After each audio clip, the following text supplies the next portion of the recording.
¿Qué tal? Muy buenas tardes. Estoy muy contenta de estar en este ciclo de videoconferencias.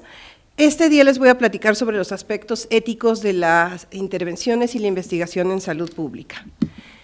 Quienes nos dedicamos a la salud pública, los y las salubristas, hablamos siempre de que hay una tensión entre atención médica y salud pública. Les voy a hablar un poco de la diferencia entre una y otra y por qué se da esta tensión. La atención médica se concentra en el individuo, en una relación médico-paciente, se favorece el individualismo, el bienestar de esa persona, se busca garantizar la autonomía, la confidencialidad, y es justamente en este campo en el que la bioética se ha movido tradicionalmente. En cambio, en la salud pública nos concentramos en poblaciones, no hay una relación exclusiva médico-paciente, de hecho no solo intervienen médicos, ahí hay diversas profesiones que se dan a la actividad de proteger la salud pública, participa también el propio individuo, su comunidad, el gobierno, la sociedad civil organizada, el sector privado, es decir, hay unos actores mucho más numerosos que en el caso de la atención médica. Aquí hay una figura de paternalismo que más tarde voy a explicar por qué es así, de comunitarismo, es decir, la pertenencia a una comunidad como fuente de ciertos derechos. Aquí el tema de la confidencialidad a veces tenemos que romperlo porque tenemos que hacer estudios de casos y contactos cuando se da algún brote en específico, y esto nos lleva a preguntarnos si la bioética también aplica en el campo de la salud pública o tendríamos que empezar a hablar de una ética de la salud pública.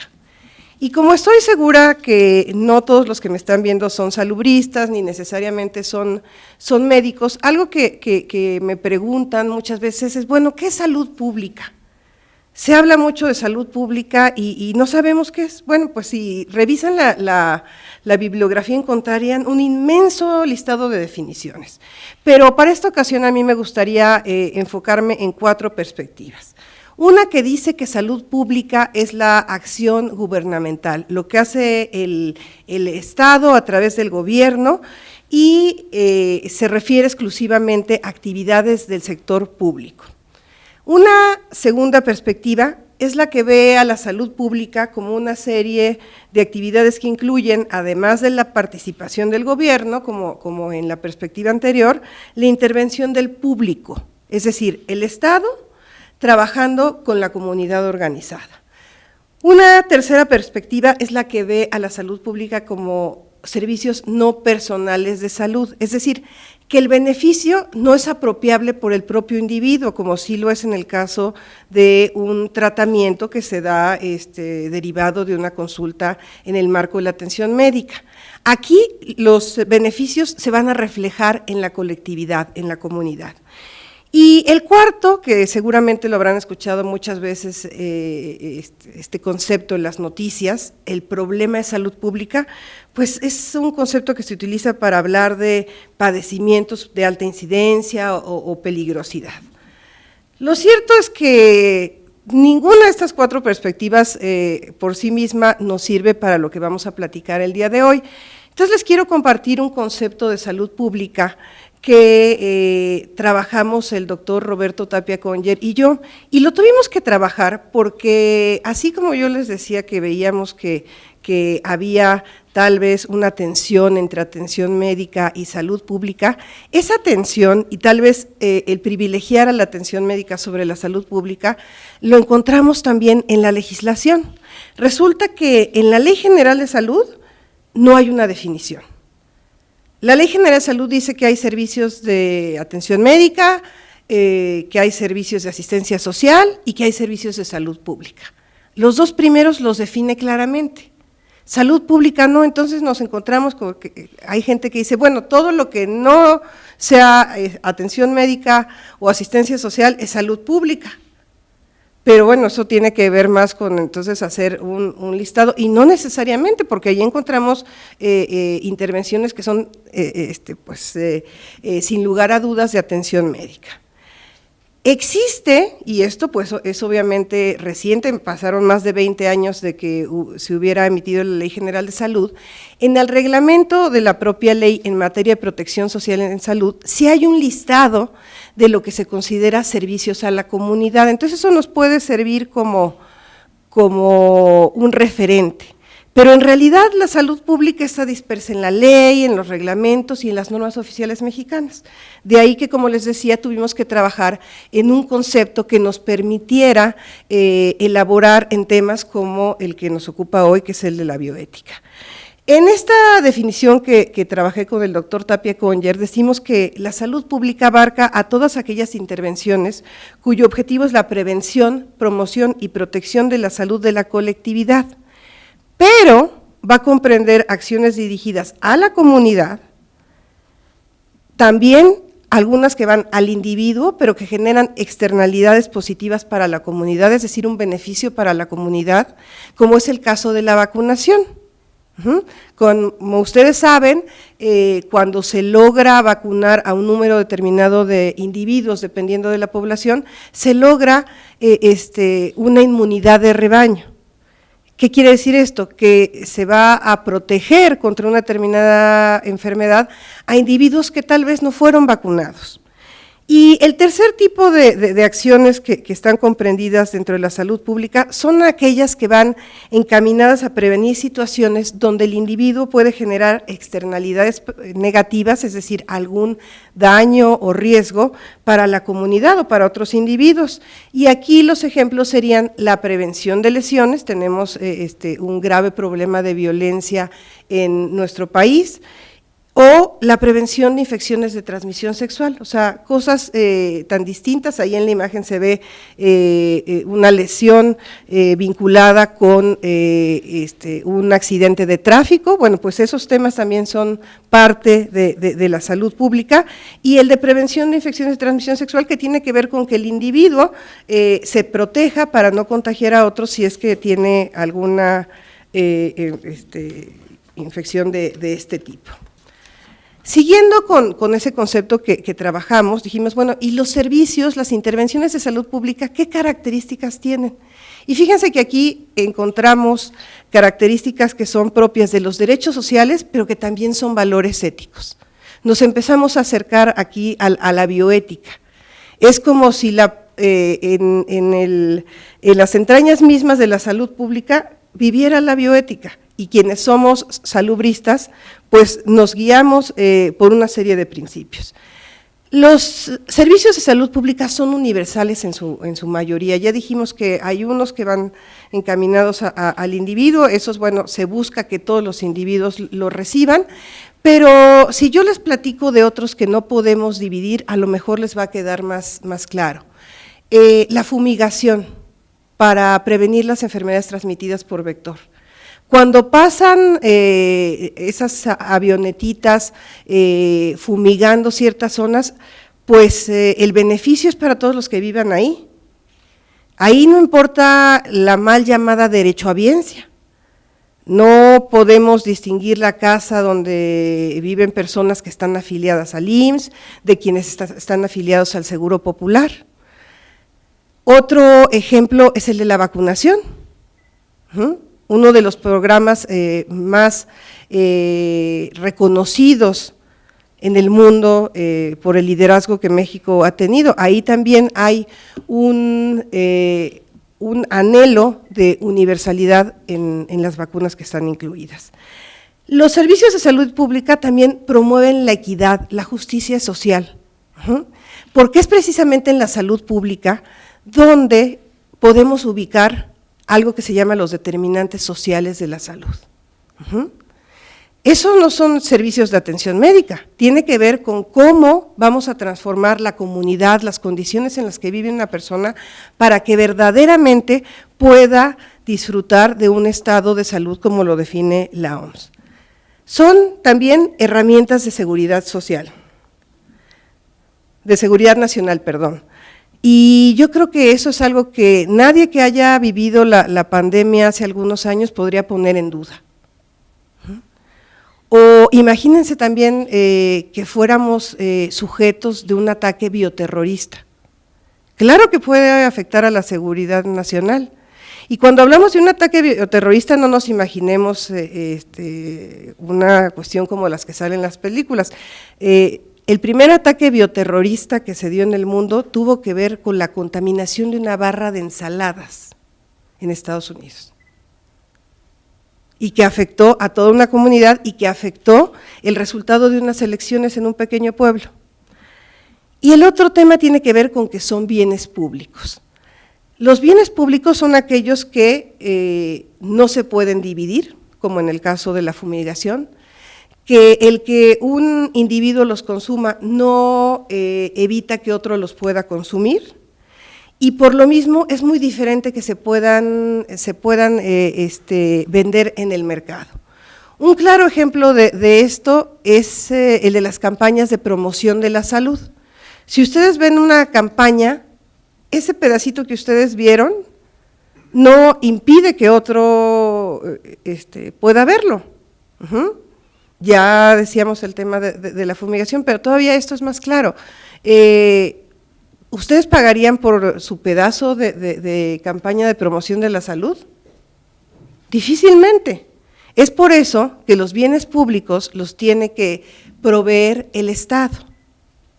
Y es por eso que los servicios de salud pública los tiene que proveer el Estado a través del gobierno y no están normalmente en el mercado.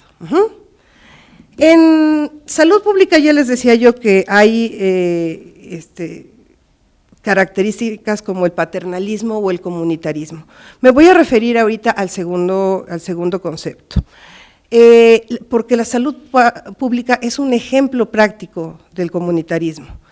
Los derechos de los individuos que forman parte de esa comunidad van de la mano de una serie de responsabilidades por el simple hecho de pertenecer a esa comunidad. Es decir, la comunidad, que habíamos dicho en la primera lámina que es el objeto de la salud pública, también es el sujeto de la salud pública.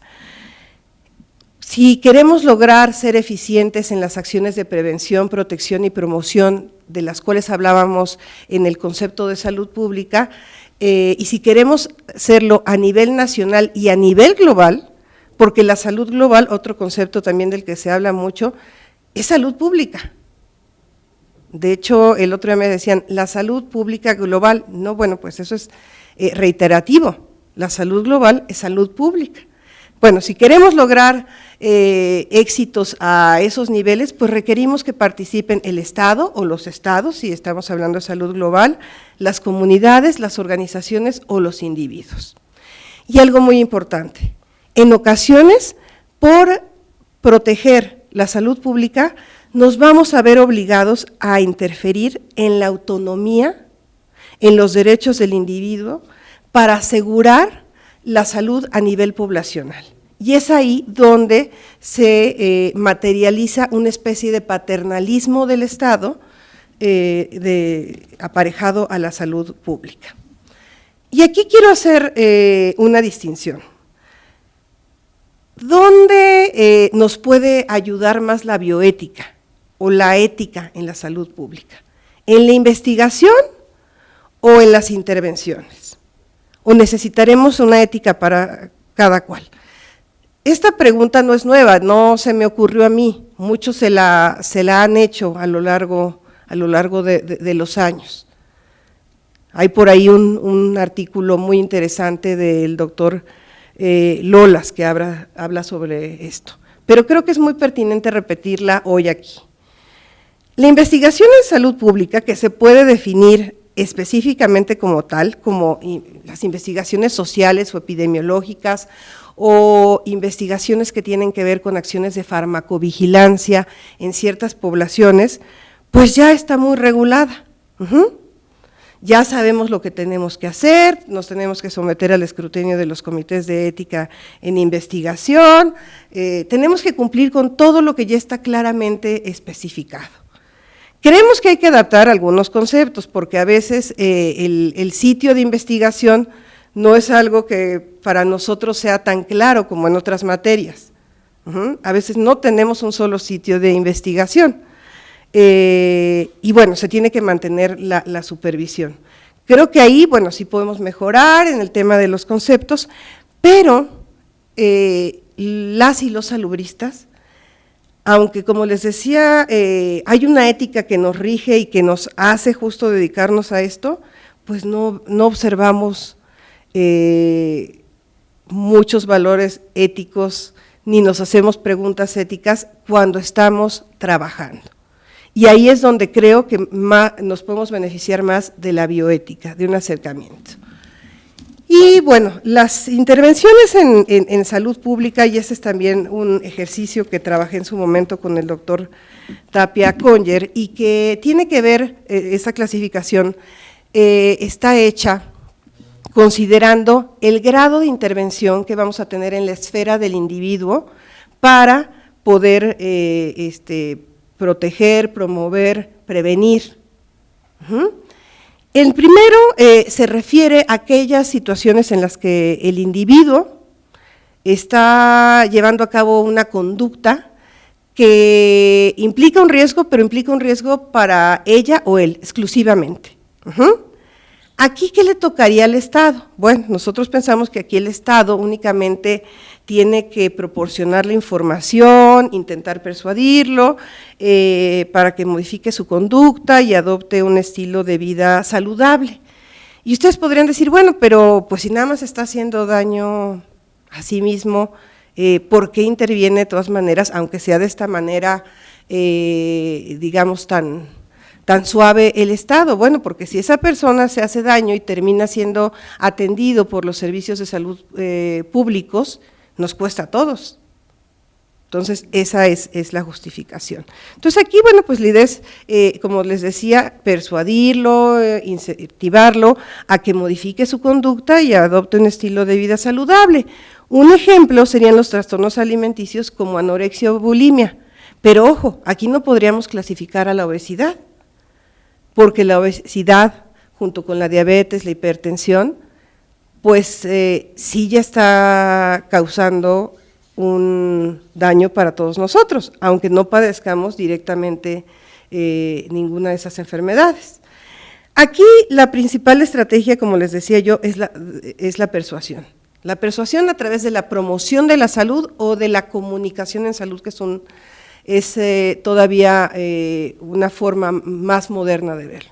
Pero entonces la autonomía, nada más le damos la información y la persona que decida.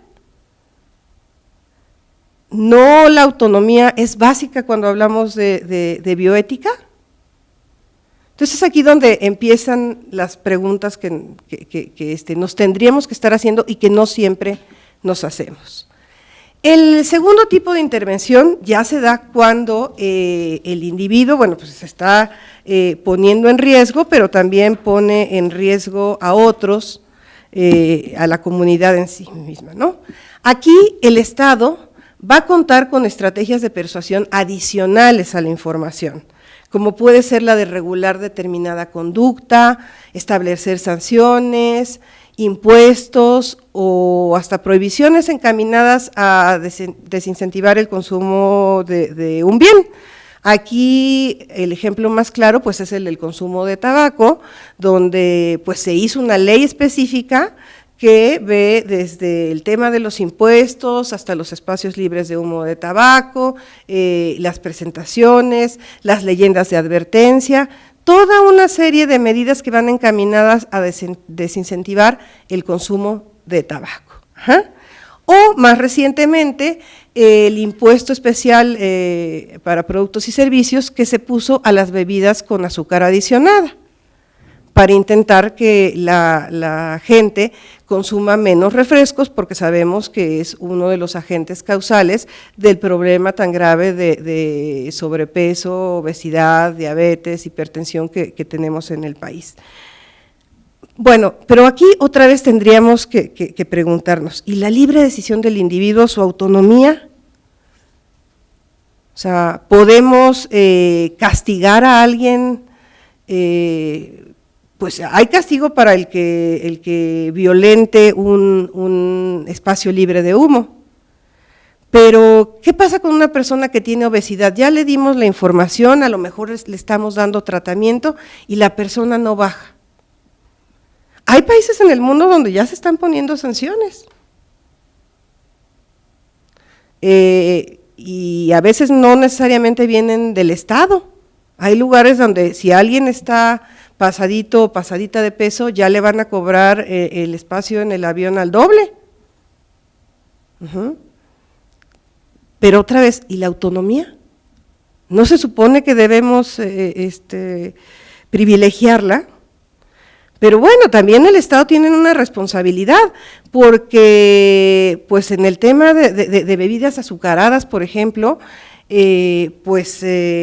ahí podemos decir que gran parte del consumo que se da es porque no se tiene acceso a agua potable. Entonces, de tomar agua que puede estar contaminada, que me puede hacer otro tipo de daño, pues es más fácil, ¿verdad?, acceder al refresco y consumirlo, porque el Estado no ha hecho su tarea en la parte de determinantes sociales de la salud. O todo el tema que tiene que ver con la publicidad dirigida hacia niños, donde se ha hecho un gran trabajo, pero todavía no es suficiente, todavía se sigue sometiendo a los niños a un ambiente obesigénico, donde lo cierto es que aunque les demos información, pues van a tener pocas probabilidades de tomar sus propias decisiones. El tercer tipo de intervenciones se refieren a riesgos para la colectividad, ya no el individuo, que van a provenir de factores ambientales sobre los cuales la colectividad o el individuo no tienen control alguno, y se van a presentar en situaciones de rutina y en situaciones de emergencia. ¿Qué pasa aquí? Bueno, pues el Estado va a instrumentar acciones para prevenir y controlar enfermedades, incluso aquellas que se generan a partir de las condiciones del medio ambiente, como la contaminación, y va a regular o establecer prohibiciones para proteger contra riesgos sanitarios. O sea, aquí entran temas tan diversos como la vigilancia epidemiológica, el monitoreo de la presencia de ciertas enfermedades, el establecer un monitoreo generalizado, un monitoreo centinela para ver si tenemos presencia de alguna enfermedad, pero también va a estar incluida la vacunación, va a estar también dentro de la vigilancia epidemiológica aquello de lo que les hablaba al principio, el estudio de casos y contactos. Tenemos que, cuando hay un brote, tenemos que trabajar para encontrar al caso cero, al caso índice. ¿Y cómo lo hacemos? Pues investigando con quién estuvo en contacto esa persona.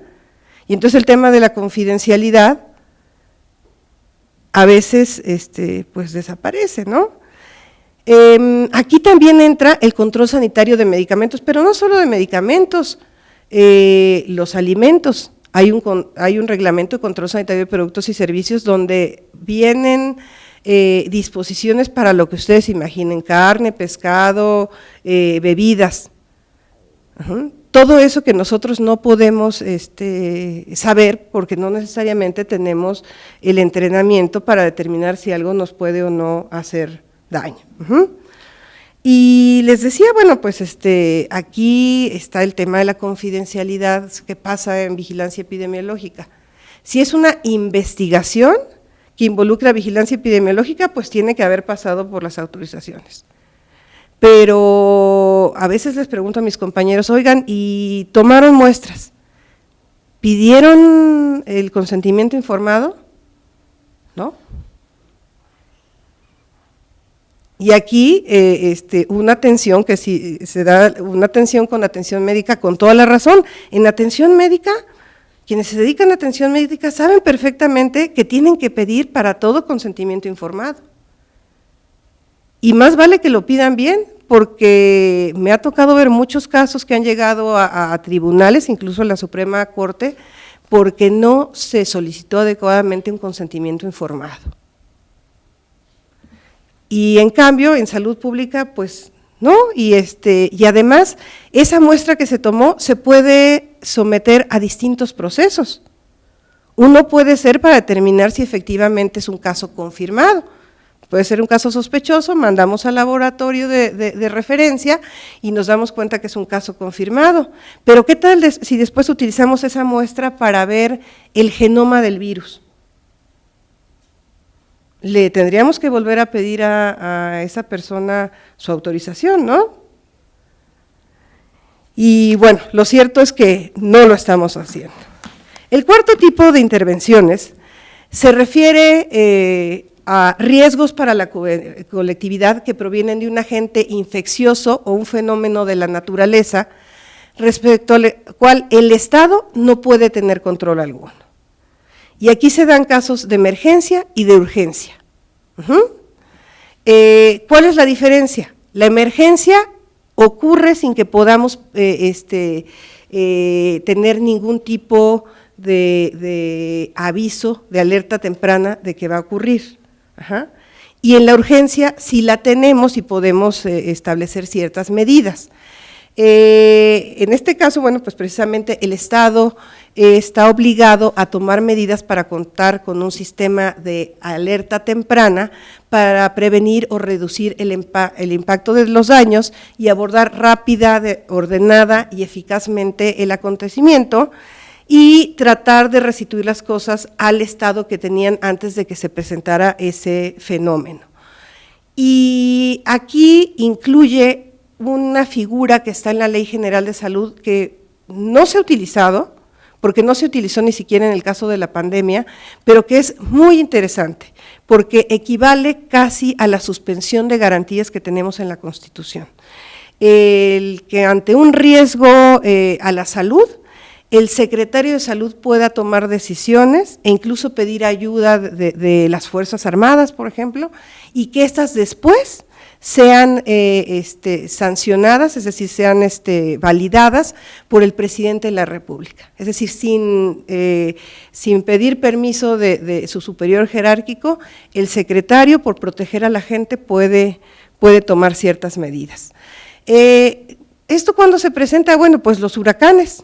Con los huracanes sí podemos saber que van a llegar. Es más, sabemos que van a llegar, podemos ir siguiendo su trayectoria y preparar las cosas por lo menos con unos días de anticipación, y para eso tenemos lo que se llama comités, el Comité Nacional de Seguridad en Salud y los comités estatales que trabajan juntos pues para que se establezcan albergues antes de que llegue el huracán o la tormenta tropical, que el menor número de personas mueran, y después van a tener también ciertas acciones para evitar que una vez que el fenómeno ha pasado, que se han producido inundaciones o algún otro tipo de problemas, la gente se enferme, y ahí otra vez pues se toman muestras. Y muestras de sangre o muestras de materia fecal. Y en la emergencia, si ya decíamos que en la vigilancia epidemiológica de rutina no se hace, ¿ustedes creen que en la emergencia se pide consentimiento informado? ¿No? Entonces, ¿se debería pedir? Yo creo que sí. Yo creo que sí. O sea, la gente merece saber qué es lo que y para qué le están haciendo esas cosas, ¿no? Bueno, el ejemplo de los huracanes, la pandemia de influenza. Ya sabemos que viene otra, o sea, la historia y los cálculos actuariales nos permiten saber que va a haber otra pandemia de influenza. ¿Dónde?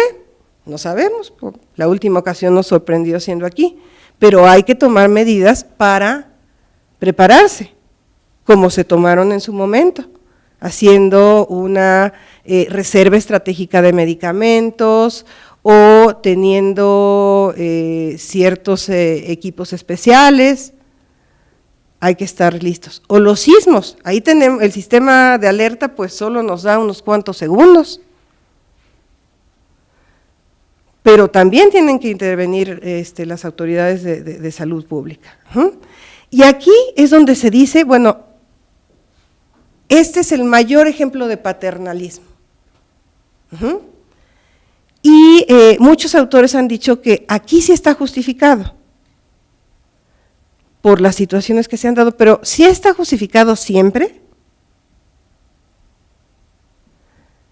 ¿O tendríamos que tener algunos criterios? Normal Alliance por ahí tiene algunos criterios, después del 9/11 en algunos países establecieron también ciertos criterios que se tenían que cumplir para que las agencias de preparación y respuesta pues actuaran. Nosotros no los tenemos tan claros. La Ley General de Salud incluye una serie de medidas de seguridad que van desde la vacunación de personas hasta clausurar un lugar o la cuarentena. Y pues lo que dice la propia ley sobre cómo se establecen estas medidas, pues no deja claro cómo se le va a decir a la persona. ¿Qué pasa, por ejemplo, se acordarán ustedes del síndrome respiratorio agudo severo, que hace algunos años afectó a algunos países del Oriente y a Canadá? En ese momento se estaba muy pendiente, la Secretaría de Salud estaba monitoreando todos los vuelos que llegaban de Canadá o que llegaban con alguna escala de Oriente para revisar si había algún pasajero o pasajera que tuviera los síntomas. ¿Se imaginan si se hubiera puesto el avión entero en cuarentena sin un procedimiento claro? Que estuviera fundamentado en principios éticos para las personas que se iban a tener que quedar ahí, además en mecanismos jurídicos que protegieran el que pues alguien tomara la decisión de que ese avión no iba a volar, y al no poder volar, pues se iba a generar un perjuicio financiero para la empresa, y luego capaz que resultaba que no era eso, que tenía una gripa muy fuerte. Entonces, pues de lo que les he platicado, yo creo que podemos encontrar que la ética, la bioética y la salud pública tienen retos que tenemos que enfrentar juntos y que tenemos que enfrentar ya. Tenemos que seguir afinando la ética en la investigación en salud pública. Eso que les digo que a veces nos cuesta un poco de trabajo explicarle a los comités, nunca nos ha tocado que no nos den, y me refiero a la Sociedad Mexicana de Salud Pública, desde donde hacemos investigación, nunca nos ha tocado que nos nieguen una autorización, pero siempre tenemos que llevar a cabo un proceso de comprensión mutua con los comités. Entonces hay que seguir afinando ahí los conceptos para que sea mucho más sencillo el proceso, y garanticemos que todo mundo se someta a las disposiciones, porque también habrá por ahí quien esté haciendo investigación creyendo que solo, aunque es muy clara la norma, cuando habla de investigaciones epidemiológicas, cuando habla de investigaciones en nuestro campo, habrá quien diga, pues a mí me parece que esto va más encaminado a atención médica y no tengo que pedir autorización. Entonces tendremos que seguir trabajando, y en eso pues nosotros podemos coadyuvar de que se observe al pie de la letra todo lo que se ha avanzado en regulación en materia de ética de la investigación. Pero considero que también hay que construir una ética de las intervenciones en salud pública para México, que entienda la forma especial en la que trabajan las y los salubristas, las condiciones difíciles, como vimos, emergencias o urgencias, desastres, en las cuales, bueno, a veces no se va a poder poner demasiado protocolo, pero eso no quiere decir que nosotros pues hagamos como que el individuo no tiene autonomía alguna. Entonces, hay que lograr un balance adecuado entre los derechos del individuo y la comunidad. especialmente ahora que la tecnología ha avanzado tanto que podemos hablar de algo que durante muchos años sonaba a contrasentido, la salud pública personalizada. Con los avances de la genómica y gracias a los estudios poblacionales podemos saber que hay personas que en lo particular tienen riesgos mayores para desarrollar algún tipo de enfermedad o para que sufran cierto padecimiento. Entonces, ahí tenemos que ser muy respetuosos del individuo. Recientemente, el 19 de junio o de junio del año pasado, se publicó en el Diario Oficial de la Federación una reforma a la Ley General de Salud en materia de vacunación. Y desde antes de que estuviera esta reforma, ya estaba la vacunación como una obligación, pero no era muy clara. Ahora se establece con toda claridad que padres, madres, tutores o quienes tengan a su cuidado niños, ancianos o personas que estén en algún estado que les impida valerse por sí mismos, están obligados a garantizar que esas personas reciban las vacunas que les corresponden. Y me preguntaban en alguna conferencia, bueno, y si no lo hace, ¿se puede tomar alguna medida? Sí, claro, se pueden aplicar justamente las medidas de seguridad y una de ellas es que yo puedo utilizar a la fuerza pública, es decir, a los policías, para que me acompañen y aplique yo una vacuna que le corresponde a un niño y que sus papás no lo llevaron. Y bueno, el grito era, ¿y los derechos humanos? Bueno, pues es que en salud pública tenemos que encontrar justo ese balance entre los derechos humanos del individuo y los derechos humanos de los individuos que están conformando una comunidad. Y bueno, esto no lo invento yo, o sea, los derechos humanos no son absolutos. Si una persona está poniéndose en riesgo y poniendo a los demás, pues sí se justifica una intervención de este tipo. Pero como no tenemos claro qué tan ético es, pues tampoco hay muchos personajes, muchas autoridades que se atrevan a poner el primer ejemplo de llevar a la fuerza pública a que le vacunen el hijo a alguna mamá antivacunas. Pero bueno, yo creo que sería un buen ejemplo.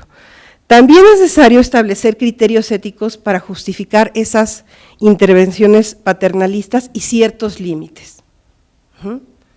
En salud pública no siempre vamos a poder tener una justificación paternalista. En situaciones extremas puede ser que sí, pero hay que establecer una línea.